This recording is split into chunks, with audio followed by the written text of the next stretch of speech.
idim, uçup ketkim keletdi. Periştedek can muman, sonsuz sütek biletdi. Kichik do'stlar, kechqurunlar xayrli bo'lsin. Bugun men sizlarga Chintumur Botur degan cho'chakni aytib beraman. Qadimgi zamonda Ili iqlimida cho'ng bir podshoh o'tgan ekan. U podshohning ikki xotini bo'lsa-mu, ammo farzand yuzi ko'rmagan ekan. Shunga uning ko'ngli beorom ekan. U xafalikni besish maqsadida har doim shikorga chiqib tomosha qilishni yaxshi ko'radi ekan. Oy kunlar o'tib, podshohning kichik xotini homildor bo'libdi. Buni anglagan podshoh shikorga texim amroq bo'lib ketibdi. Bir kuni podshoh vazirlari bilan shikorga chiqib ketganda, kichik xotini bir o'g'il tug'ibdi. Biroq podshohning cho'ng xotini ichtorlik qilib, bolani ko'lga tashlab etib, o'rniga itning kuchugini akilib qo'yibdi. Podshoh shikorda yenib kelganda, cho'ng xotini oldiga chiqib: "Podshohim, kichik xotinlari kuchuk tug'di", deb xabar qildi. Darg'azab bo'lgan podshoh kichik xotinni o'ldirmoqchi bo'libdi. Shu chaqda cho'ng xotini hilgarlik bilan: "Öldürmüsler padişahim, bu növet men bir qo'shiq qinini tilib olay", deb yalurgan bo'libdi. Shuning bilan podshoh kichik xotinni bir qitimga omon qoldiribdi. Oradan yana bir qancha vaqt o'tibdi. Podshohning kichik xotini yana homildor bo'libdi. Podshoh yana burungi odati bo'yicha shikorga chiqib ketgan ekan. Bu qitim kichik xotini qiz tug'ibdi. Cho'ng xotini bunimi ko'lga tashlab etib, o'rniga mushuk bolasini akilib qo'yibdi. Podshoh shikordan qaytib kelganda, cho'ng xotini podshohning oldiga mushuk bolasini ko'tarib chiqib: "Podshohim, bu qitim kichik xotinlari mushuk tug'di. Yurt ichida yuzimizni yer qilavatdi", deb yolg'ondan yig'lab, o'rnini beshiga kiyibdi. Açıqlanğan padişah kichik xotiniga ig'ir jazo berishni buyuribdi. Endi gapni balalarning ahvolidan anglaylik. Cho'ng xotini ko'lga tashlavatgan yiliqi balalarni bir iyiq suvdan achiqib, jangalga elib ketib beqibdi. Balalar o'sib cho'ng bo'pti. Aqliga kelganda ular bir-biriga ot qo'yishyapti. O'g'ilning eti Chintumur, qizning eti Maxtumsula bo'pti. Bu balalar sahraning sap havosida sog'lom, kuchli, hambak chiroyli bo'lib o'sibdi. Keyinchi ular iyiqdan ayrilib, jangalning bir chetiga uy yasab, shu uyda yashashga boshlabdi. Chintumur Botur kichik chig'idala o'q qilishni o'rgangachga, turli jon-jonivorlarni tutadigan ajoyib Botur yigitga aylanibdi. U har qitim o'g'i chiqqanda 7 kun ovlaydi ekan. Misran qilichi belidan, olg'ir burkuti qo'lidan, arg'amoq eti ostidan, kapkap kuchiga yenidan ayrilmaydi ekan. Kunlarning birida Chintumur Botur o'g'i chiqib ketib etib, singlisi Maxtumsulaga mundoq debdi: "Singlim Maxtumsula, men ovdan qaytib kelguncha o'ygiziga chiqma, o'tni o'chirma, suvni ko'chirma. To'xuni tog'dima, mushukni pashdima. O't o'chib qolsa, tutun chiqqan yoqqa o't so'rab ketib qolma, jumu." Shu gaplardan keyin Chintumur Botur misran qilchini esib, arg'amoq etiga minib, kapkap kuchugini agashtirib, olg'ir burkutini qo'liga qo'ndirib, o'g'i mengibdi. Aradan 1-2 kun o'tgandan keyin Maxtumsula yolg'izlikda zerikib, o'ziga chiqib beshini tarab o'tiribdi. Mushuk bilan to'xusimu uningga agishib o'ziga chiqibdi. Mushuk miyovlab, to'xus qaqoqlab, Maxtumsulaning ichini pushiribdi. Maxtumsula mushukni pash, to'xusini tog' deb qo'g'labdi. Mushuk bilan to'xusi o'zidan tushib uyga kiribdi. Mushuk o'choq yiniga kelib cho'ginni o'rib etibdi. To'xu kulni tatilabdi. Shuning bilan o'choqning o'ti o'chibdi. Maxtumsula uyga kirib, o'tning o'chib qolganligini ko'ribdi. Nihoyat qayg'urib, yana o'ksiga chiqibdi. Amdi qandoqmi qilarman? deb yig'lab o'tirsa, o'ng tarafida itning ovozi anglanibdi. Sol tarafida tutun ko'rinibdi. Maxtumsulaga o't tepish qayg'usi tushibdi. Nima bo'lsin, peshonamning ko'ray, deb is chiqqan tarafga qarab mengibdi. Uzun mangandan keyin mo'risidan is chiqayotgan bir eski tam uyga yetib keldi. Qarag'udek bo'lsa, uy ichida bir qeri mo'may o'tirg'udek. Maxtumsula "Assalom" deb uning qishig'iga kiribdi. Mo'may uning kimligini, uning nima uchun kelganligini so'rabdi. Maxtumsula hammani bir-birlab aytib beribdi. Mo'may Maxtumsulaning ikki qo'liga kul bilan teriq selib beribdi va bir tal tezakni tutashtirib, uni yog'ochga sanjib, og'ziga tishlatib qo'yibdi. Ondan Maxtumsulaga ikki qo'lingdagi kul bilan teriqni uyingga borguncha chechib borg'in, orqangga qaramag'in, debdi. Maxtumsula Mo'mayning deganini qilibdi. Shuningdan keyin Mo'mayning uyidan Maxtumsulaning uyigacha heliqi teriqlar o'nib balgi bo'lib qoldi. U Mo'may aslida 7 boshliq yalmog'uz ekan. Maxtumsula uni qat'iy bilmabdi. Maxtumsula o'tni ilib kelib, darrov o't yiqib bir qozon go'sht pishirishga boshlabdi. Kun o'ltirib, qarong'i tushib, kech kirishi bilan heliqi 7 boshliq yalmog'uz Mo'may ishga kelib, "Chipda bir batur, uyida babo, arg'i baq eti, eg'ilda barbo, visroq qilichi, qo'ziqda barbo, olg'ur burkiti, o'rnida bormi, kap-kap kuchki, ishikda bormi?" deb so'rabdi. Maxtumsula Mo'mayning ovozini anglab, uydan chiqmay turib, "Chintimir batur, uyida yo'qdir. Arg'imoq eti, eg'ilda yo'qdir. Misroq qilichi, qo'ziqda yo'qdir. Olg'ur burkiti, o'rnida yo'qdir. Kap-kap kuchigi, ishikda yo'qdir", deb javob beribdi. Shuningdan keyin Mo'may 7 boshliq yalmog'uz surtib uyga kirib, avval qozondagi go'shtning hammasini yebdi. Ondan Maxtumsulaning uzun chichidan to'rus esib qo'yib, toppinni teshib, qinini sho'rabdi. Ketarchig'da Maxtumsulaga: "Mening bu yerga kelganligimni hech kimga aytma. Agar aytadigan bo'lsang, meningdan zodi qutulolmaysan", deb po'pos qildi. Maxtumsula qo'rqqandan hech nima deyolmadi. Oksigen Timirning kelishini to'rt ko'z bilan kutibdi. Atsi kunkash bo'lishi bilan heliqi yalmog'uz Mo'may yana kelibdi. Uyda bor narsalarni yeb bo'lib, ilgirgidek Maxtumsulaning qinini sho'rabdi. Bu ahvol bir necha kun shu xilda davomlashibdi. Mağzı anardek, husni guldek Maxtumsula kundan kunga mag'dursizlanib, zabrangdek sarg'ayib ketibdi. 7-chi kuni Chintimir Batur o'g'dan qaytib kelib, singlisini ko'rish bilan hayron bo'libdi. Ko'ngliga gumon to'libdi. Chunki singlisi Maxtumsula bir yil kasal bo'lgan odamdek sarg'ayib ketgan ekan. "Ey Maxtumsula, 7 kunning ichida shuncha o'ruqlab, sarg'ayib holingdan ketibsan. Nim bo'lding singlim?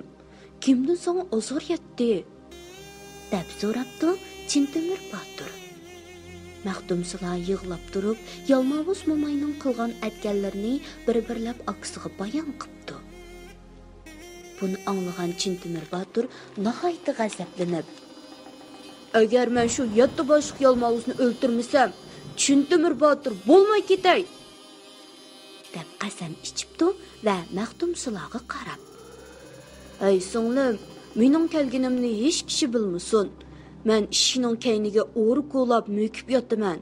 Agar yalmog'iz kelib meni so'rasa, kundikidek kelmidi deb javob bergin", Dəbdi, andın itiga, bürkütiga və küçükiga qarab. Hey, vafadar canavarlarım, əgər Yalmavuz Momay gəlsə, heç ün çıxarmanglar. Bir amal qılıb, onu qoğu düşürəyli. Dəbdi. Bu canavarlar Çintemir Batur'nun gepini uqidi ekan. Shunda qilib, Çintemir Batur maydasiga yatqat sabutini tengib, beshiga dobulg'i kiyib, misran qilichini tutib, o'rdig'i mo'kinib yetibdi. Bir kamdan keyin Yalmavuz Momay kelib, eshikning oldida to'xtabdi. Uning yuragi dupildab, badani shurkunib ketibdi. U bugun Çintemir Batur kelgan o'xshaydi. Qaytib ketmasam bo'lmas, deb yenibdi. Lekin nafsi qaytib ketishga qo'ymabdi. Momay Çintemir Baturning kelmaganligini bir so'rab ko'ray. Agar kelgini bo'lsa, qaytib ketay.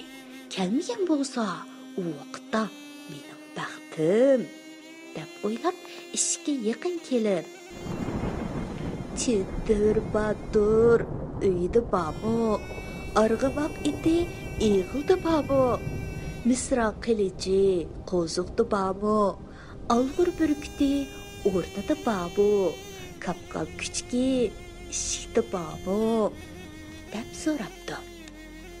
Maxtumsila, Çintemir Batur uyida yo'qdir, arg'avoq iti eg'ildi yo'qdir, misran qilichi qo'ziqda yo'qdir, alg'ur burkiti o'rnida yo'qdir, kapqab kuchki eshikda yo'qdir, deb javob beribdi. Momayning yuragi to'xtab, yatta beshining har biridan turli sadolarni chiqarib, havo guldirligandek kirib ketdi. Lekin ishkirga uyga kirmay, "Ey Maxtumsila, akang Çintemir Batur kelgan o'xshaydi. Uyingda odamning puruqi bor-ku", debdi. Maxtumsila tamkinlik bilan, "Akam texi kelmadi. Agar kelgan bo'lsa, arg'umoq iti eg'ilda, misran qilichi qo'ziqda, alg'ir burkiti o'rnida, kapqab kuchki eshikda bo'lmasmidi?" debdi. "Sen yolg'on aytibsan. Çintemir Batur aniq kelgan o'xshaydi. Odam puruqi kelib turdi. U yushirib olgan o'xshaydi", debdi Yalmavuz Momay. "Bugun akamning ko'ynak tambulni yuyib, suyini uyga to'kkan edim. Shuning puruqi bo'lsa kerak", debdi Maxtumsila. Bu so'zni anglab, Yalmavuz Momay ishkirga uyga kiribdi. Odati bo'yicha Maxtumsilani uzun chechidan to'risq esib, amdala qinini sho'raydab turishiga Çintemir Batur o'ridan chiqib, misran qilichi bilan bir urg'an ekan. Yalmavuz Momayning bir ishi o'zlib tushibdi. Va Çintemir Baturga qarab, "Bir beshimni olding, qolgan 6 beshimga qandoq javob berasan?" deb qahri bilan elishishga kirishibdi. Elishish bir kecha kunduz bo'ldi. Çintemir Batur uning yana bir beshini chepib tushiribdi. Yalmavuz Momay uydan qochib chiqishning ilojisini topolmay, Çintemir Baturga yana esilibdi. Yana bir kecha kunduz elishibdi. Çintemir Batur bu qitim Yalmavuz Momayning yana bir beshini chepib tushiribdi.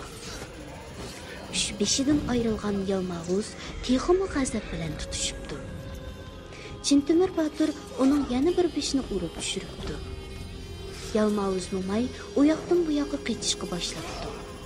Çintemir Batur uning 5-chi beshini kesib tushiribdi. Yalmavuz Momay endi mag'dursizlanib, ko'zlari piyoladek bo'libdi. Ishning qochib chiqay desa, Maxtumsila qilish bilan chepib chiqarmabdi. Oxir Çintemir Batur Yalmavuz Momayning 6-chi beshini chepib tushiribdi. Endi Yalmavuz Momayning yal minguz deb atalgan bir beshi qapti. U amalsizlikdan qo'yinga aylanibdi-da, uyning to'nligidan chiqib ketib etib, "Hey Maxtumsila, xap to'xta", deb badar qechibdi. Çintemir Batur arg'umoq etiga minib, bir besh qolgan Yalmavuz momayning orqasidan qo'g'labdi. Maxtumsula bog'loqliq kop-kop kichkina qo'yib yetibdi. Çintemir Batur Yalmavuz momayga yetishibdi. Yalmavuz momay noiloj Çintemir Baturga eslibdi. Ular kashkirgacha elishibdi. Angacha Çintemir Baturning kop-kop kuchiga yetib kelib, Yalmavuz momayning boqalchiqidan tishlab tortibdi. Bir ozdan keyin Yalmavuz momay holsizlanib yiqilibdi. Kop-kop kuchi uni talab o'ltiribdi. Çintemir Batur Yalmavuz momayning 7-beshini ilib, uyiga xushal qaytibdi. Shunday qilib, ular yana bir necha vaqt xushal-xo'ram o'tibdi. Maxtumsulaning rangi-ro'yi asta-asta o'nglanib, avvalgi holatiga kelibdi. U oy yuzlik, xumar ko'zlik, shirin so'zlik, sumbul chashliq, qari qashliq, nozik badan bir go'zal bo'ptiki, uni ko'rgan har qanday kishi aqli hushini bilmay qoladi ekan. Kunlarning bir kuni Çintemir Batur zerikib, yana o'g'i chiqmoqchi bo'libdi va Maxtumsulaga: "Ey singlim, men yana o'g'i chiqaman. Sen hargiz uydan taloqi chiqmag'in. Suv bo'yida o'ltirib, beshingni hargiz tormag'in" debdi. Çintemir Batur singlis bilan xo'shlashib, o'g'i chiqib ketibdi. Maxtumsula akasining nasihitini yodida tutib, bir necha kungacha uydan taloqi chiqmabdi. Lekin kunlar o'tgan sari zerikibdi. Oqibat talog'i chiqib, eshik oldidagi eriqning bo'yida suzuk suvning eqishiga qiziqib, chechini tarashqa boshlabdi. Uning uzun, sumbul chachlaridan bir necha tili suvga tushib ketibdi. Bu chachlar eqib berib, Sanju podshohining o'rdasidagi ko'lga tushibdi. Bu vaqtda Sanju podshohining o'g'li O'zmuq navkarlar bilan ko'lning bo'yida o'tirgan ekan. Shahzoda O'zmuq ko'l bo'yiga kelib bosh ko'zni yuvasa, uning qo'liga yiliq chachlar elinib chiqibdi. Bu chachlarning uzun va sumbulliqi shahzodani hayron qoldiribdi. O'zmuq navkarlaridan: "Bu nima degan uzun chash? Kimning chechi?" deb so'rabdi. Navkarlar: "Ey shahzoda, bu eli iqlimining go'zali Maxtumsulaning chechiga o'xshaydi. Uning Çintemir Batur degan akasi bor. Uningga tang keladigan ertaga chiqqani yo'q" deb javob beribdi. O'zmuq Maxtumsulani ko'rmay turibla, uningga oshiq bo'lib, vasvasiga tushibdi. Darhol qo'l ostidagi baylarni yig'ib maslahat olibdi. Nurg'un lashkar to'plab, Maxtumsulani ilib qaytish uchun yo'lga ravon bo'ldi. Ular bir necha kunlardan keyin Çintemir Baturning uyiga yetib kelib, atrofni ko'rishibdi. Maxtumsula bularga qarishlik ko'rsatib, o'g'ziga chiqib, mundaq debdi: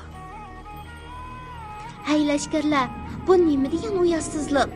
Yolg'iz bir ojiz qizga shuncha lashkarlarning kelishi nomardlik. Akam Çintemir Batur kelsa, qanday javob bersizlar?" O'zmuq Maxtumsulani ko'rib, o'tdek kuyib, mundaq debdi: "Hay Maxtumsula, o'zingni menga qabul qilsang qil, bo'lmasa seni zo'rlik bilan olaman." Maxtumsula bu gaplarni anglab, g'azab bilan yerga tushibdi. Akasi Çintemir Batur o'g'i ketishning oldida: "Navoda beshingga kun tushsa bu qushni qo'yib men qayerda bo'lsam, shu yerga xabar yetkazib boradi" deb tapalab, alg'ur burkitini qo'yib ketgan ekan.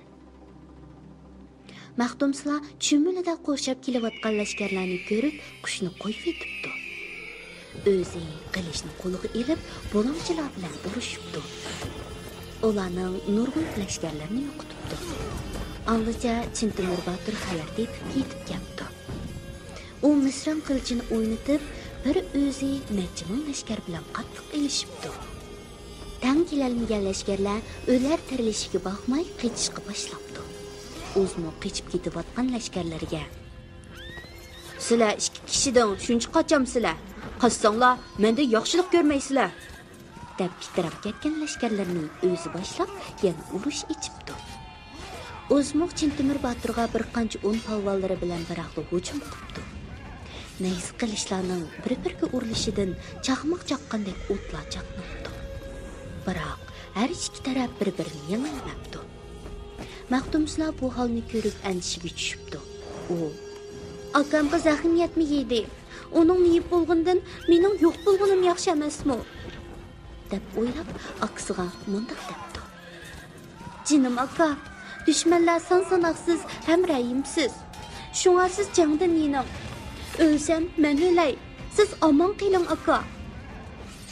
Shu chaqda Chintemir Batur Maxtumsulaga qarab, "So'nglim, meningdan tashvish qilma. Chintemir deb etim bor. Menga düşman oldida bosh egish o'lim bilan tang. Sen jon jigar so'nglimdan ayrilmayman. Shunga jangdan hargiz yonmayman." deb jangni davomlashtiribdi. O'zmuqning lashkarlari o'lab tugashga oz qolganda yordamga avatilgan Sanjo lashkarlari nari tortib yetib keldi. Ular qilish nayzlarini yalang'ashlab, o'qyallarini challab, Chintemir Baturga qora qog'ida yepishibdi. O'zmuq fursatni g'animat bilib, Maxtumsulani tutib olib, put-qo'lini mahkam bog'lab, ilib qochibdi. Chintemir Batur qahr g'azabga to'lib, 7 kunduz elishib, hamma polonchining kallasini tenidan judo qilibdi. Keyin qarg'udak bo'lsa, Maxtumsula yesharda ko'rinmabdi. Chintemir Batur texmi g'azablanib, arg'umoq itiga minib, Maxtumsulani izlab, dashti cho'llarni kesibdi. izlar, oxir Eli daryosini kechib o'tib, Tekas teg'ining Ko'ktepa degan yeriga kelibdi. Kishilar Danqi Dastan bu Baturni nihoyat xo'shal qarshi oldi. Shuning bilan Chintemir Batur u yerga joylashib qoldi. Chorvachilik qilib yurib, tezla boy bo'libdi. Shundaqdimi, bu mol dunyo uning ko'ziga zoti ko'rinmabdi. Butun o'y-xiyoli singlis Maxtumsulada qoldi. Ko'zi kech-kunduz yoshdan qurimabdi. Shundoq qilib, Chintemir Batur to'li yig'lab yurib, oxir uning ikki ko'zi qarg'u bo'lib qoldi. Amdi gapni Maxtumsuladan anglaylik.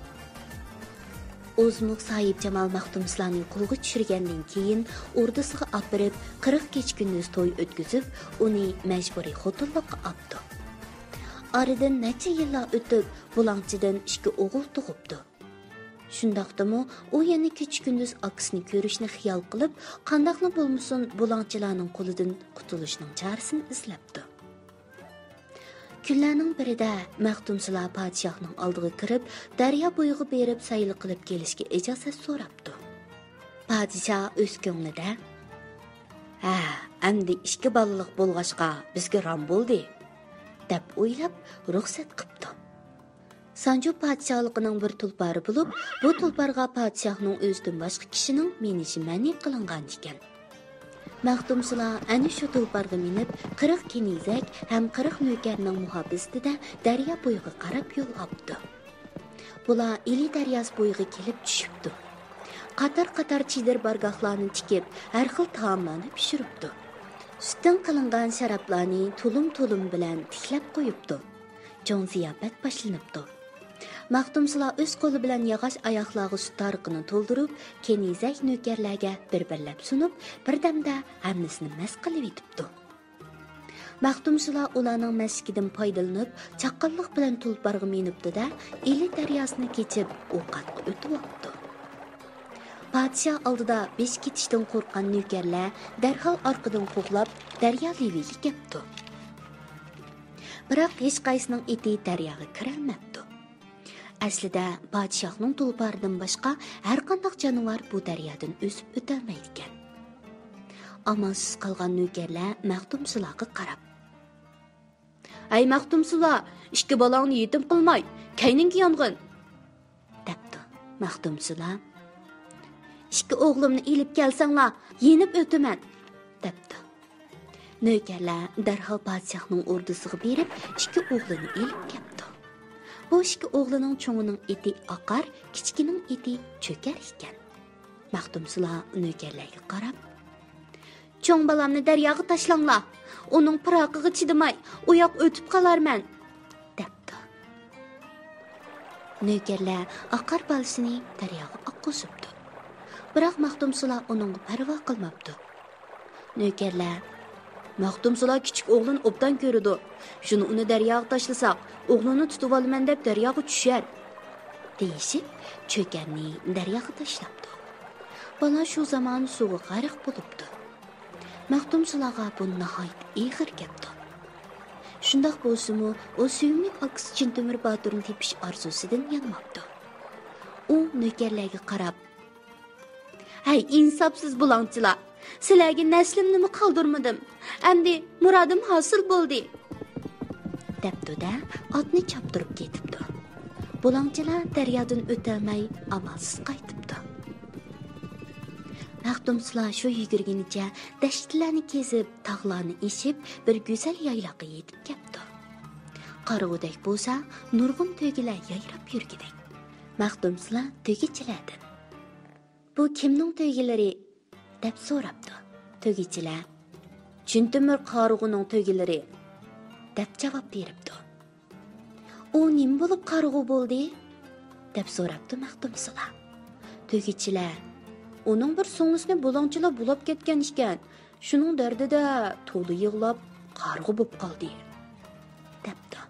Maxtumsula yana, "Hozir u qayerda?" deb so'rabdi.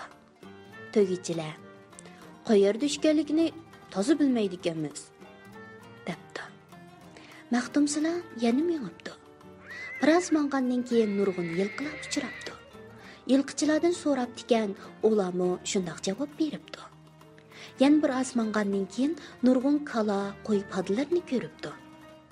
Qo'ychilardan so'rabdi ekan, ularmi o'xshashli javob beribdi. Oxirida Maxtumsula eng chetda mo'zay beqiyotgan bir padichi boladan, "Jinim ukam, Chintumir Botur hozir qayerda? Aytib bergan bo'lsang" deb yelinib so'rabdi. Padichi bola taslikda, "Chintumir qarg'u hozir oltin orshon degan yerda" debdi. Maxtumsula uning yalvorib, "Men Chintumir Boturning singlisi bo'laman. Meni akamning qishig'i boshlab qolgan bo'lsang" debdi. Padichi bola, "Podidan ayrilolmayman. Mo'zayda yutib kelsa qandoq qilaman?" deb unamabdi. Maxtumsula, "Undaq bo'lsa, padlaringga men qarab turay. Qo'lingga muni olmini ol. Agar Chintumir Botur so'zingga ishonmasa, olmini ko'ziga sursang, ko'zi ichiladi" deb qo'liga bir olmini beribdi. Padichi bola olmini ilib yo'lga ravon bo'libdi. U Chintumir Boturga berib, Maxtumsulaning xabarini aytgan ekan, Chintumir Boturning hech ishongisi kelmabdi.